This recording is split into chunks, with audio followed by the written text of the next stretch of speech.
"Oh, he looks as dumb as you. I guess kids of someone who drop out of middle school are also stupid."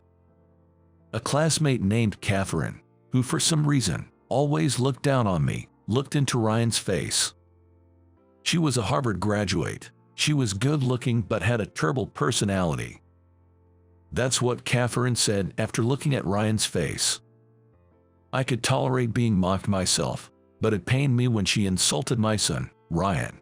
Despite my patience, I raised my voice. His education level doesn't matter. Just because you went to Harvard doesn't give you the right to speak to my son like that. Seeing this, Ryan said in a cold voice, "Dad, this woman, it's Mrs. Smith, right? Should we fire her?" Ryan might look like he's 10, but he's no ordinary 10-year-old. Catherine would later come to realize this. My name is John. Probably a very average 8th grader at that time.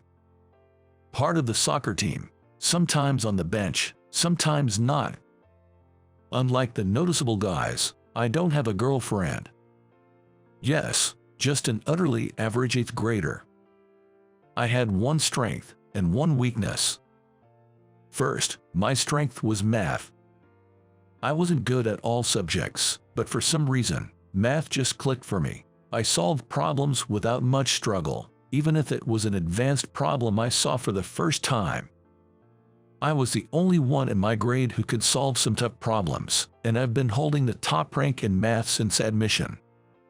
I especially loved binary numbers. It felt romantic to count in a system other than base 10. It felt like a game and was very fun. On the other hand, my weakness, or rather the person I couldn't stand, was a beautiful classmate named Catherine Smith from elementary school. For some reason, Catherine treated everyone else normally, but she was cold to me. We used to play together in early elementary school and even visited each other's houses, but around our school trip in elementary school, she suddenly became distant and would only speak ill of me. "John, don't slack off during cleaning. Come on, take out the trash." It wasn't just me who was slacking off, but Catherine would say this and toss the trash can at me. "John, don't just stand there. Put out the flame. You're so useless." Anyone could turn off the burner during our science experiments, but Catherine would always complain to me. Moreover, she'd say things like, "I can't touch that alcohol lamp now that John has touched it," as if I was something dirty. I wanted to retort, but Catherine was bold, beautiful, and one of the top-ranking girls in our class hierarchy. I could never talk back and just took her remarks. I always thought that one day I'd prove her wrong, but the only thing I had over Catherine was math. However, she was decent at math and was top of the class in overall grades. Throughout middle school, Catherine kept targeting me. And as fate would have it, we ended up going to the same high school. So my high school life started with the same strength and weakness. Then, during my sophomore year of high school, my life took a 180-degree turn. My father, who was the backbone of our family, passed away. He loved fishing in rivers. One morning while going fishing, he drove the wrong way on a mountain road and plunged off a cliff, taking his car with him. And he never came back. Our family, which had been living a modest yet peaceful life, was shattered. I can never forget my mother's face when she received the call from the local police. I'll never forget the pale face of my father when we rushed to the hospital. After my father passed away, my mother, who had always been a stay-at-home mom, decided to work as a temp, but she couldn't keep a job for long because the sudden loss of my father often made her ill. Just when I thought she'd been working for a while, she'd end up bedridden.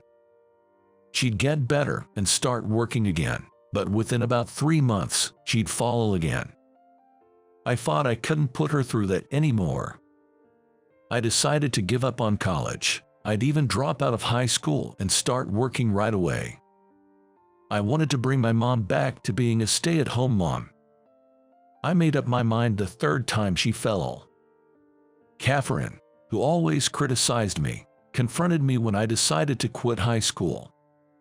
"What are you thinking? Are you out of your mind? Without a high school diploma, you won't stand a chance in society. You have just one more year of high school. Don't quit now. Only a fool would drop out. Catherine strongly disapproved of my decision, but there was no changing my mind.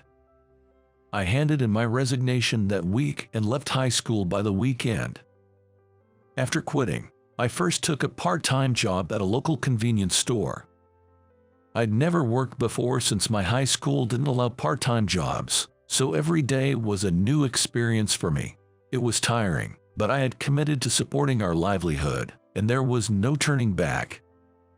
As I got used to the convenience store job, I began to work part-time at a British pub in the evenings.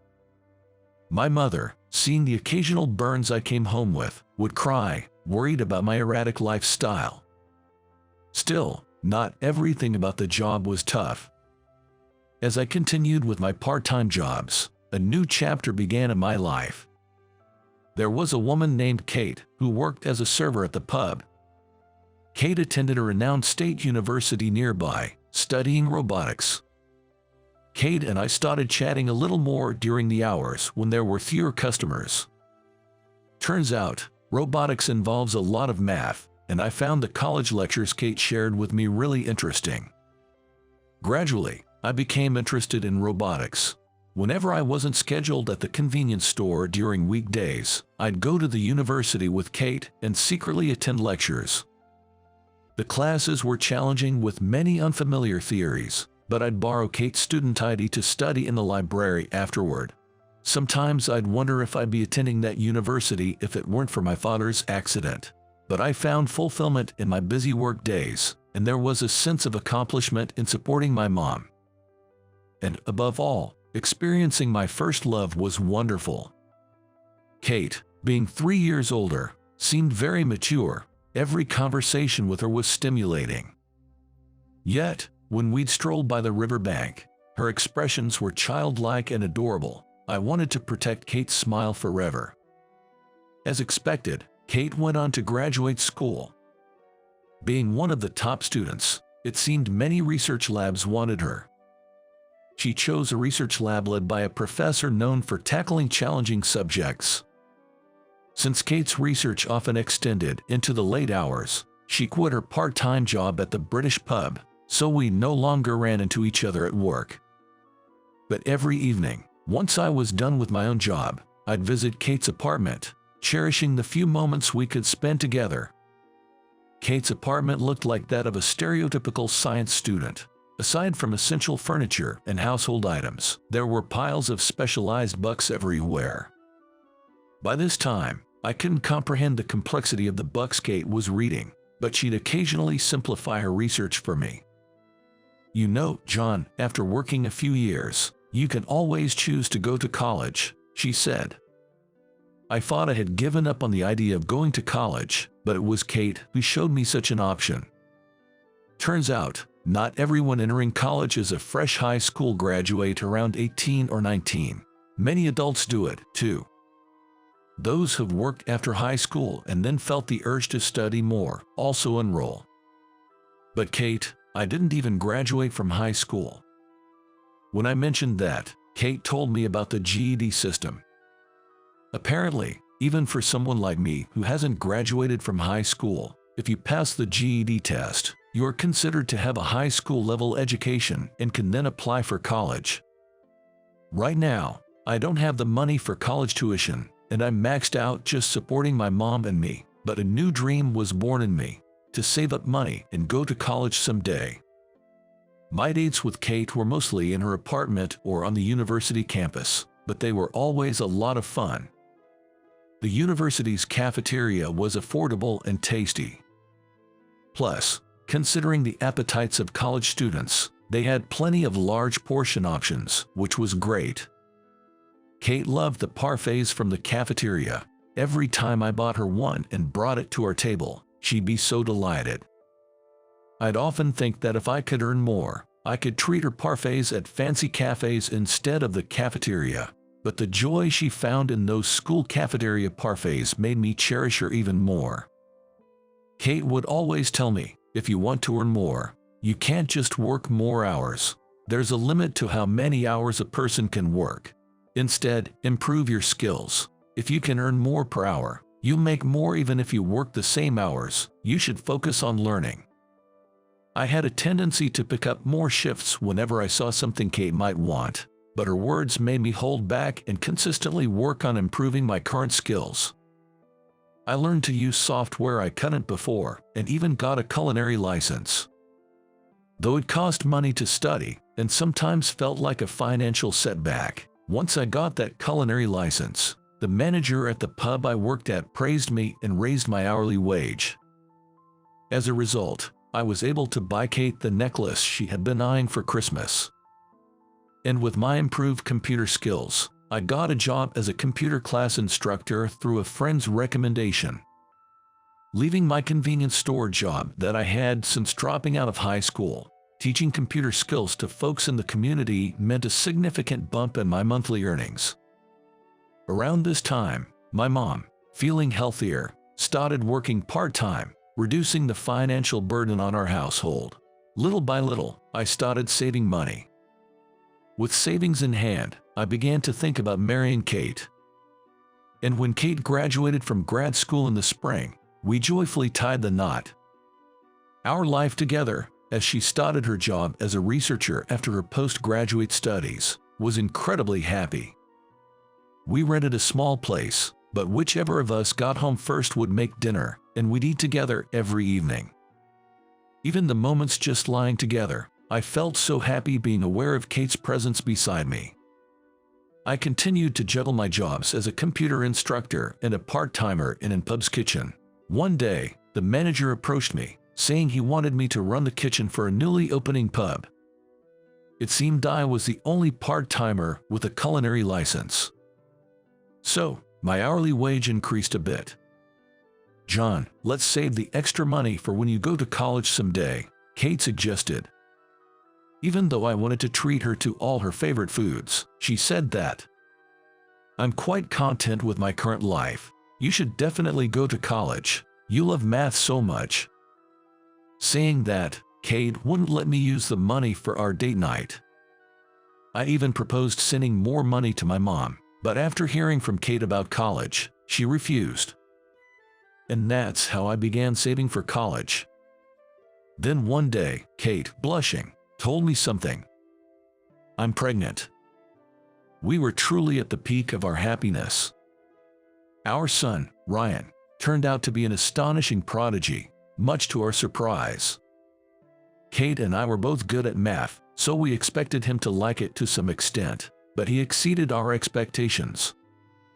In no time, he could count from 1 to 100 and started solving quadratic equations even before kindergarten.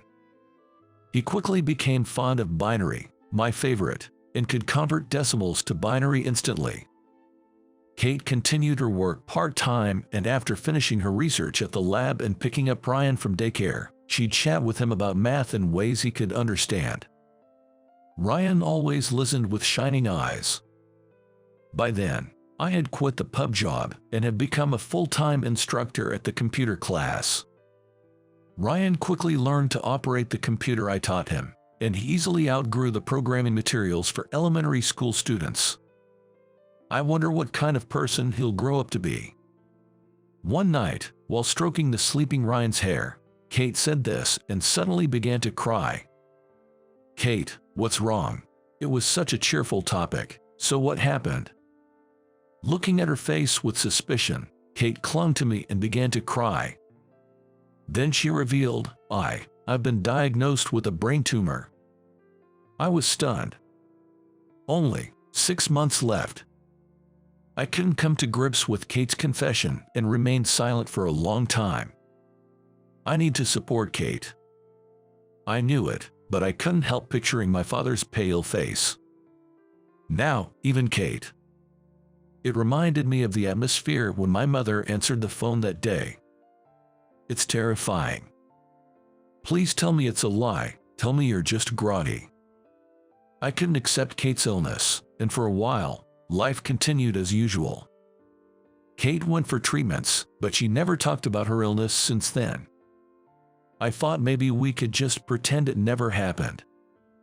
But one day, a call came from the lab. Kate collapsed.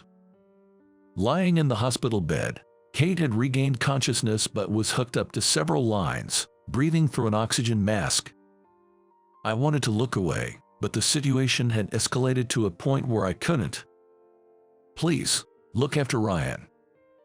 By the time I finally accepted the reality of her words, Kate's condition had deteriorated to a level beyond treatment.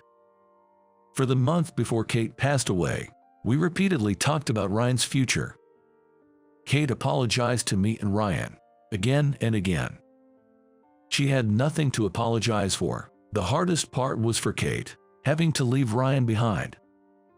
Ryan has an incredible talent, Kate kept saying. I felt the same way. I'll do everything I can to help Ryan harness his exceptional gifts. Kate often took Ryan to the lab, where everyone adored him. She asked me to keep taking him to the lab even after she's gone. With the help of everyone in the lab, I promised to provide the best education possible. At dawn, on the day when 6-year-old Ryan held back tears and said, "Mom, Dad and I will do our best, don't worry," Kate was called to heaven at the young age of 33. Having lost a loved one twice, I couldn't afford to break down. I had to protect my son, Ryan. From that day, we started a new life, focusing on nurturing Ryan's talents. Time passed, and as Ryan's 10th birthday approached, we went to celebrate at a famous upscale restaurant known for its traditional dishes. After enjoying our meal, we were satisfied and just stepping out of the entrance when I noticed a familiar face. Catherine. It was Catherine, an old acquaintance from elementary to high school. She was there dining with her boyfriend.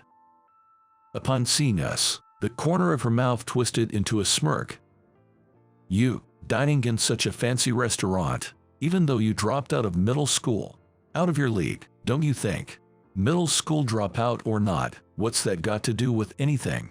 I didn't want to provoke Catherine, especially with Ryan around. I tried to leave quickly, but she kept on throwing jabs.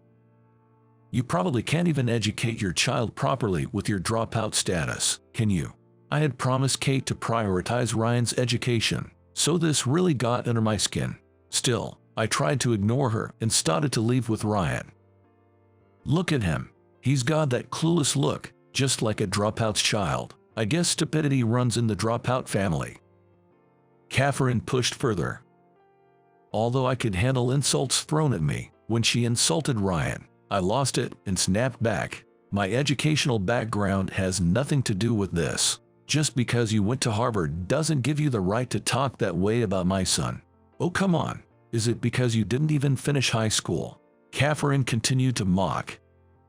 Ryan suddenly said in a cold voice, "Dad, this woman, it's Miss Smith, right? Should we fire her?" "What are you talking about, Ryan?"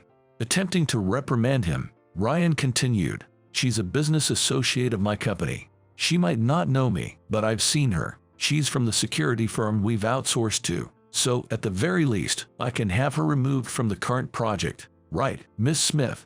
"Ryan, there's no need to retaliate, no matter how much one is mocked."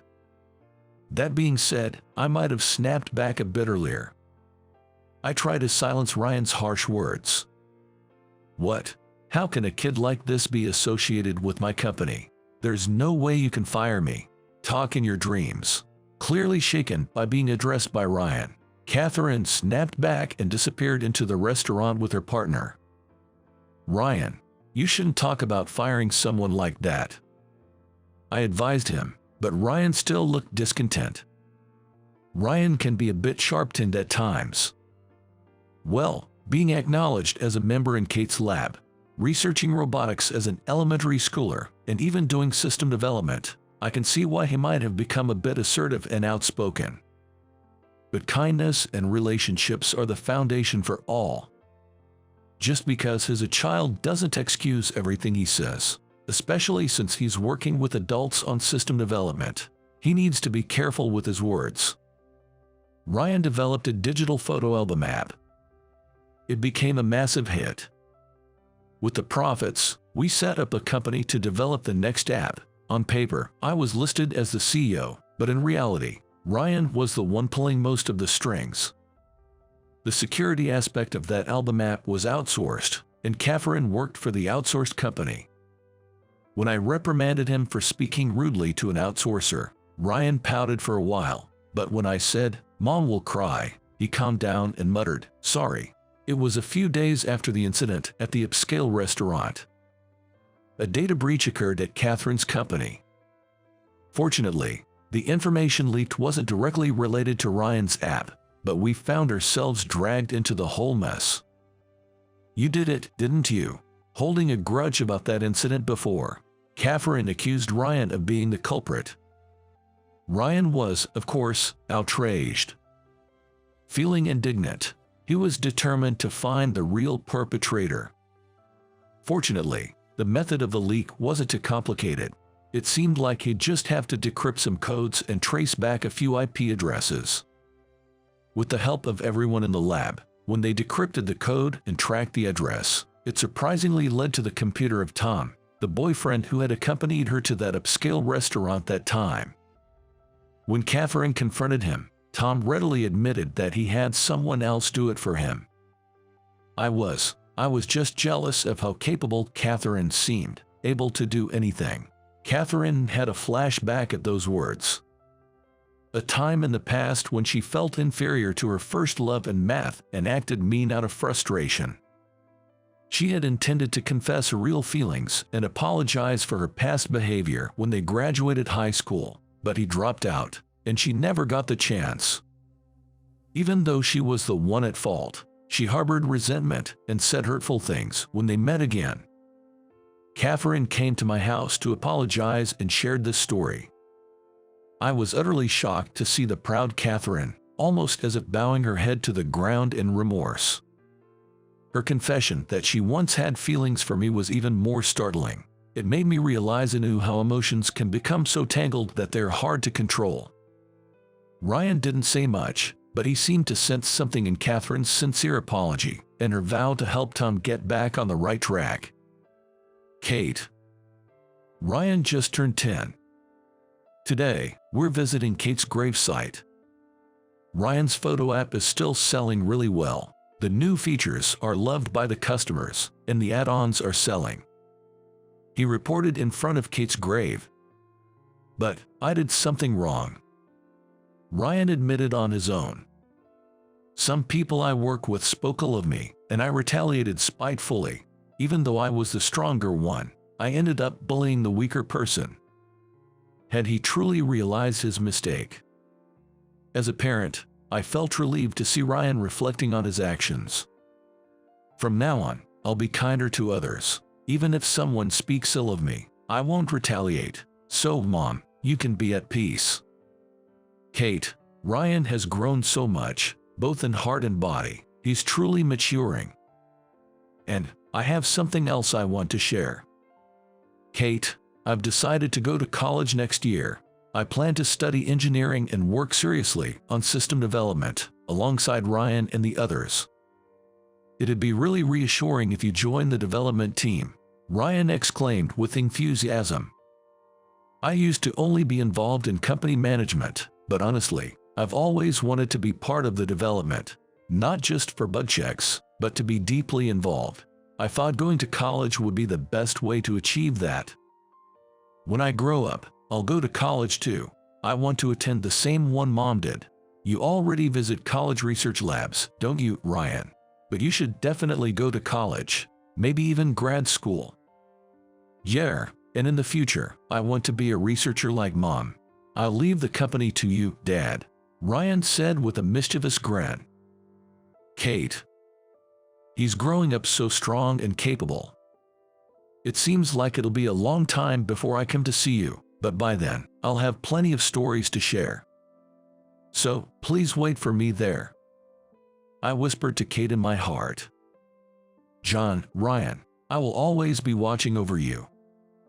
It felt like I heard Kate's voice carried by the wind. All right, Ryan, let's grab some ice cream from the campus cafeteria on our way home. Yay! Ryan cheered. We started walking hand in hand on our way home. the scent of spring beginning to mingle with the air.